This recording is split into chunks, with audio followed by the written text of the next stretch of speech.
Hey everyone, welcome to Jump Scares Episode 2. I am your host, Dale Strom, and do we have a hell of an episode for you tonight. We're going to be taking a look back at 1986's Slaughter High, as well as rolling the dice on Mixtape Massacre. We're going to be taking a deep dive into the top 13 most evil cars in horror cinema history, as well as looking back on the legendary career of slasher Ghostface from the Scream films. All of that and much, much more on tonight's shocking chapter of Jump Scares. First of all, I'd like to say thank you to the members of our Facebook group page at facebook.com/groups/Big Chill Theater. Some of our newer members, Josh Brown, Robert Baldwin, Jake Turnmeyer, Will Hickson. As always, our core family, Michael Jennings, James Cummings, Devin, Warren, Greg, you guys know who you are. We've got some great new contests coming in the next couple weeks. Also, be sure to check out the watch parties we're running just about every day. We're checking out a variety of classic horror, schlock, music videos, retro commercials, all that kind of good stuff. Drop in and say hi. Help us make fun of some of the bad movies or just enjoy the good ones, whatever your cup of tea may be. And that brings us to the news. Dread Central comes to us with a report that robotics engineers in Yokohama, Japan have been hard at work creating a 60-foot tall Gundam robot that resembles Voltron. It recently took its first steps and is well on its way to completion. Fact or fiction? I'll let you guys be the judge, but I will post a link to the video in the description. In an unfortunate turn of events, Halloween Kills has been postponed until October of next year. John Carpenter broke the news from his official Twitter account. However, in recent days, there have been rumblings, however unsubstantiated, that the film could possibly be headed for a VOD release this year. Sad news on July 25th, the horror community lost the great John Saxon just days before his 84th birthday. Saxon was most well known to fans from his appearances in several of the Nightmare on Elm Street films, Black Christmas, and Dario Argento's Tenebrae, as well as the legendary Bruce Lee film Enter the Dragon, and countless other credits. It is also with great sadness that we report that legendary genre composer Ennio Morricone has passed away on July 6th. The prolific Italian virtuoso was most well known for his work in spaghetti westerns, including the Clint Eastwood films Fistful of Dollars, The Good, the Bad, and the Ugly. He was also a great contributor in the realm of horror as well, contributing to John Carpenter's The Thing and Dario Argento's The Bird with the Crystal Plumage. In gaming news, 2K has been hinting at the imminent production of the next BioShock, and there have reportedly been job openings posted on the internet, as well as some other rumored leaks regarding the setting and other details of the project. Lovecraft Country, coming to us from HBO and Jordan Peele, is generating a lot of buzz. It is set to debut on August 16th. Also coming from HBO is an announcement that Westworld Season 4 will be coming, although it isn't slated to release until the year 2022, so we could be waiting for a while on that one. HorrorNews.net reports that IDW is releasing a new Goosebumps Secrets of the Swamp comic book miniseries starting in September. In new releases, a Resident Evil collection is coming to 4K Blu-ray in November, Train to Busan 2 Peninsula on August 12th, Malignant from James Wan on August 21st, The Conjuring, The Devil Made Me Do It on September 11th, 2020, The Babysitter Killer Queen on September 10th, Candyman on October 16th, and scheduled for tentative 2021 release dates we have Ghostbusters Afterlife, The Forever Purge, Five Nights at Freddy's, Bride of Frankenstein, Bermuda Triangle, and Don't Breathe 2, among others. Also coming soon with physical media Blu-ray releases, it's 2018's Mandy with a Steelbook Blu-ray, Tigers Are Not Afraid from 2017, Screamers from 1995, Dolly Dearest from 91, Pale Blood from 1990, The McPherson Tape from 1989, The Lady Kills from 1971 with a Blu-ray release, and Exorcism at 60,000 Feet from 2019 with a Blu-ray DVD combo. All right, folks, that's going to do it for the news and bring us to the first entry in a new segment we like to call Slasher Showcase.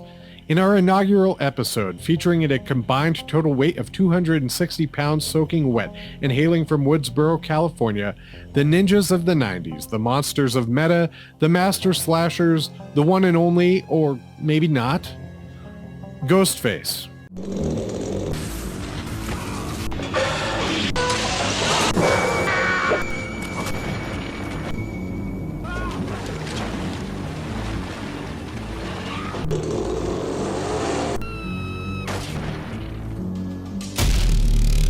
Welcome to Big Chill Theater's first slasher showcase. In this splattersode, we're highlighting Wes Craven's Ghostface from the Scream series. Ghostface is the ultra slasher fan and cold-blooded meta killer that's been stalking Sidney Prescott for several sequels since 1996. Ghostface's kill count is standard, performed mostly by knife, but the murders are brutal and effective.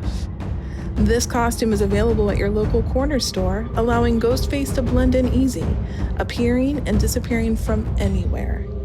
Ghostface is a straight-up killer on the mic and a master of phone harassment, but a bit clumsy in robe and mask, which makes it a little hard to see. Ghostface is the ultimate horror fan turned psycho killer, and scariest of all, Ghostface could be anyone. Big Chill Theater Presents gives Ghostface 6 creepy calls out of 10. Disagree? Tell us about it in the comments. Stay tuned for our next episode of Jump Scares, where we take a trip to the beautiful, chilling Nova Scotia. Always good to see Ghosty do his thing. He really is a scream. And speaking of screams, what would family fun night be without a couple good screams? Let's take a look now at a bloody good board game, guaranteed to send shivers down your spine. Good evening. This episode we are reviewing the board game Mixtape Massacre. Mixtape Massacre is a multiplayer board game ideal for horror fans, for party nights, and for family game nights. You play as any number of psycho slashers stalking the neighborhood, gathering the most body parts before the other slashers do. Each killer has a one-time special power they can use versus the other slashers. Roll the dice on your turn to see how far you can move towards one of the iconic murder sites. Try and reach locations, cassette squares, or even other slashers. Visit as many classic horror locations around town as you can, looking for victims, hoping to draw the coveted VHS card. When you reach a murder site, you may have found a victim. They usually spout one-liners. Are they a badass? Or are they just murder fodder? Roll the dice and try for enough knife results to beat the victim's health. If you do, you get the body part token. But if you roll doubles, you not only kill them, you are on a killing spree. So roll again and keep slashing. If you do not get enough knives, you lose hit points and return to the starting position. And once you are out of hit points, you are eliminated from the game. If you land on a green square, you get to draw a cassette card for a random surprise. If you cross paths with another slasher, it's fight time. Roll it out to the death. The most knives win. Summary, bloody summary. This game is a bloody good time, especially with 4 to 5 players. Mixtape Massacre is ideal for family game night of horror and gaming parties with friends. This horror romp has great replayability, and sessions typically last a half an hour. My favorite killer is the Prom Queen. For my final rating, I give it 9 killing sprees out of 10. I highly recommend. Now go play.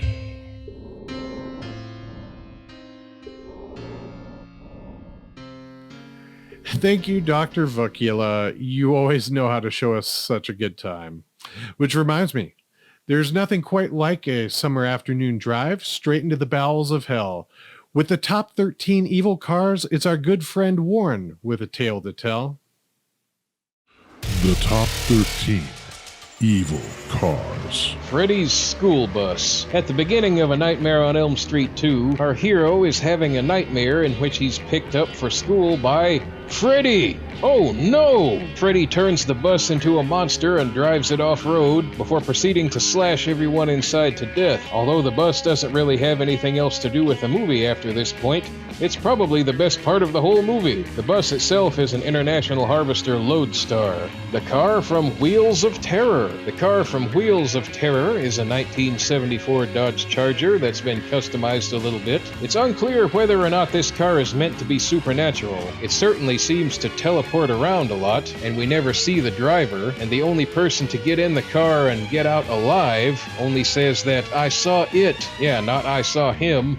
It. So who knows what they were going for here. Aside from its aforementioned teleporting ability, the car is not really any faster, better handling, or harder to destroy than any other 1974 Dodge Charger would be. In fact, the poor thing can't outrun a school bus. Give me a break. Elvira's Thunderbird.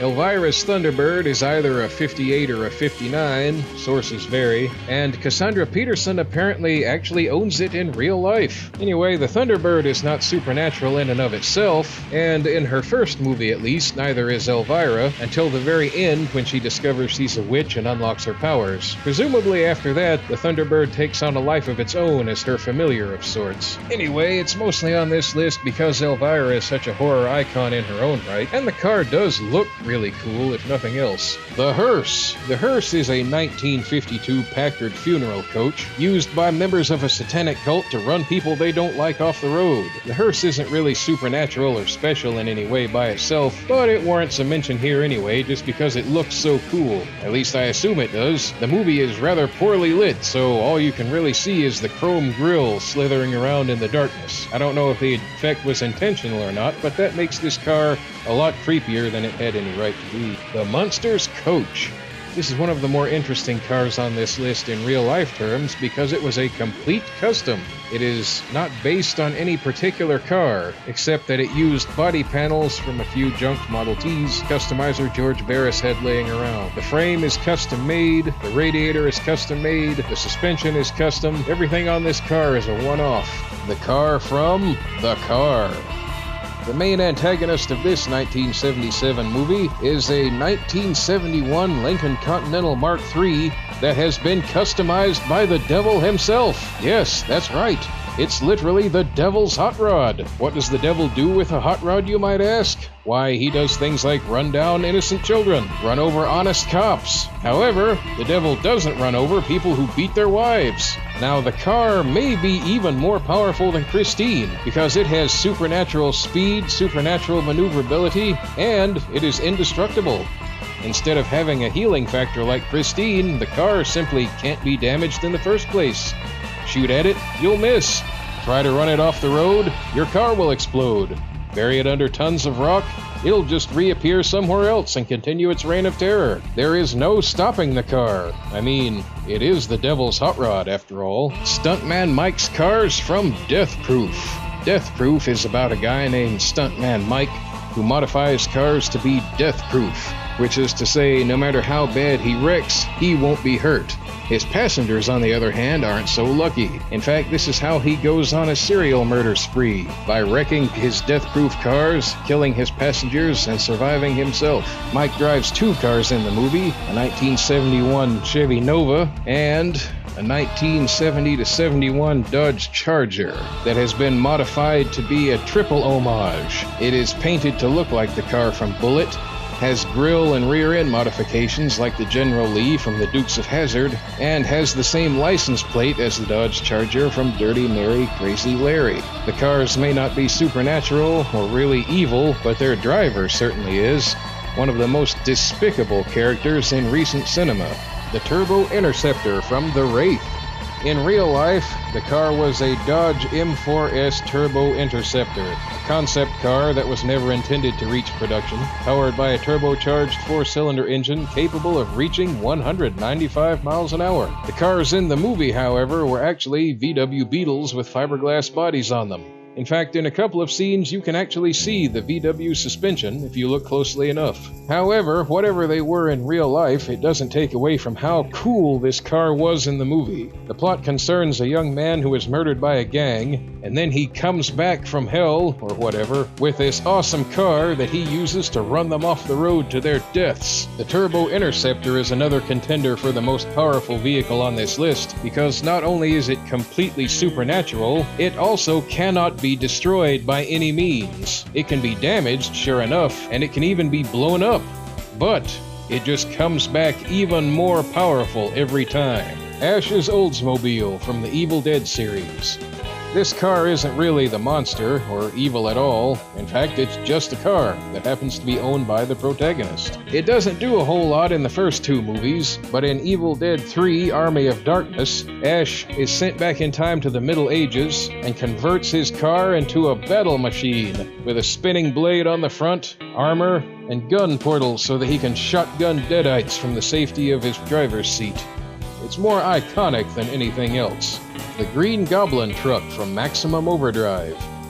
From what I've been able to find out, the Green Goblin truck is a 1979 Western Star 4800 equipped with a Detroit Diesel 12V71, which has, for some reason, the giant fiberglass head of Spider-Man's nemesis, the Green Goblin, stuck on the front of it. Hey, whatever, man. This truck, along with apparently every other vehicle in the world, except those vehicles driven by our heroes, comes to life one night because of an alien invasion or something. And anyway, this is the primary antagonist of our heroes during the movie, and it also has by far the largest body count. It is disappointingly taken out rather easily with a mere missile launcher. Oh well. Now we have the truck from Duel. Duel was a TV movie from 1971, directed by a young guy named Steven Spielberg. I feel confident saying that we'll hear great things about him in the future. The truck was a 1961 Peterbilt 351, towing a vintage fuel tanker from 1946. That particular model of truck was chosen because Spielberg thought it looked like a living creature. And you know what? It really does. We barely see the driver of the truck. Actually, we only ever see his hands on the steering wheel in one brief shot, and his boots while he's walking around kicking the tires. So it really seems more like the truck itself is a monster, and the driver is merely its caretaker. At least that's what I like to think. The truck doesn't really possess any supernatural qualities, although it is souped up and is much faster than any big rig has any right to be, especially when it's chasing around a pitiful little Plymouth Valiant. The Creepers truck from Jeepers Creepers. While this is another vehicle that isn't supernatural in nature, its driver certainly is. The Creeper is some sort of monster, demon, or whatever, who kidnaps young boys and takes their body parts to keep itself going over the years. The Creeper's primary mode of transportation, when he's not flying, that is a 1941 Chevrolet cab-over-engine delivery truck. The Creeper has done some modifications on the truck, equipping it with a cow catcher to push cars off the road, and the engine is quite souped up as well. In fact, while he's chasing our heroes down the road, you hear what sounds like twin turbochargers. Christine, from the 1983 film of the same name, is a 58 Plymouth Fury that's haunted by the ghost of its previous owner, at least in the book. In the movie, it's more like it's cursed because of accidents on the assembly line. Either way, the result is the same. Christine takes on a life of her own and becomes jealously possessive of her new owner. Over the course of the film, Christine displays supernatural speed, maneuverability, and has the car equivalent of a Wolverine healing factor, which means that it's basically impossible to destroy her. At one point, she even sets herself on fire before going off chasing after a bad guy, just to drive home how unstoppable she is, I guess.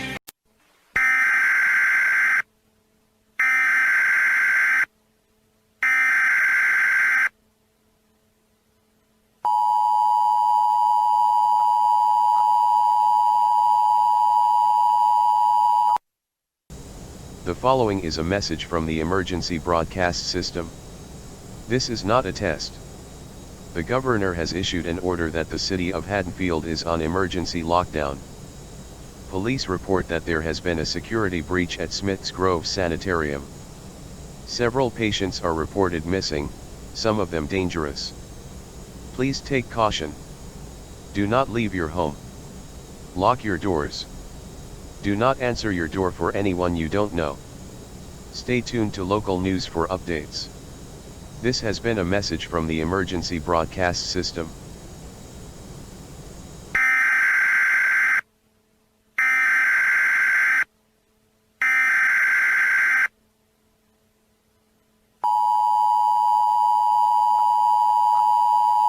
Thank you, Warren. It really was quite a ride.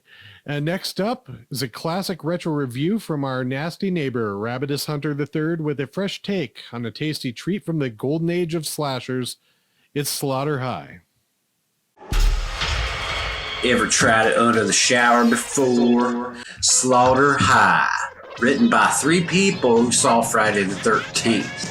Popular 30-something kids prank the class nerd, and they go too far, people. They go too far. Creating themselves a superpowered psycho chem lab genius by burning his face off with acid. You heard me. But Marty gets his revenge when he kills them all years later at a class reunion, as if everyone graduates or shows up to those things sober to begin with. In Slaughter High, we get ourselves one of them there flashback disfigurements. A gestured mass killer, an unfunded joker, a black janitor, a grandma daughter, outlandish death scenes, inappropriate sexy times, fun with power tools, flash dance climax, and a shit swerving ending.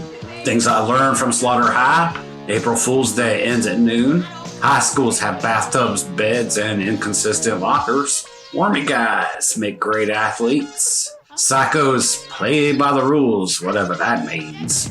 If you're a psycho killer with a mask, make sure it has bells on it. Slaughter High has a unique killer, some great death scenes, and memorable characters. Some inept decision making, a batshit story, and an off-the-rails ending. And I love the metal-ass score, and the fun time song is pretty groovy. I give Slaughter High 6 full frontal nerds out of 10. Thank you to the great Mr. Rabbit. You rarely disappoint. All right, folks, that's all the time we have for this episode. We look forward to seeing you next time when we'll be revisiting the Great Texas Chainsaw Massacre, as well as debuting a new segment called Friday Fodder and some new episodes of Top 13 and Slasher Showcase. Until then, thanks for watching and... fuck?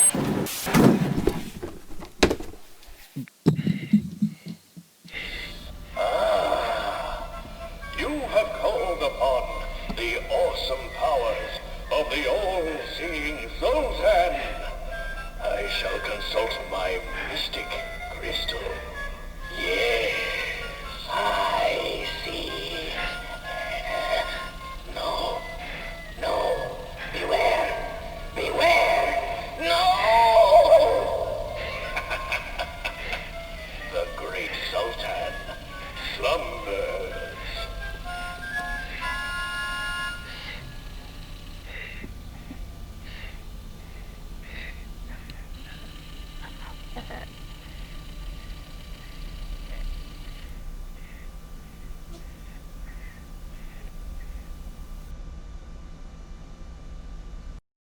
See anything you like?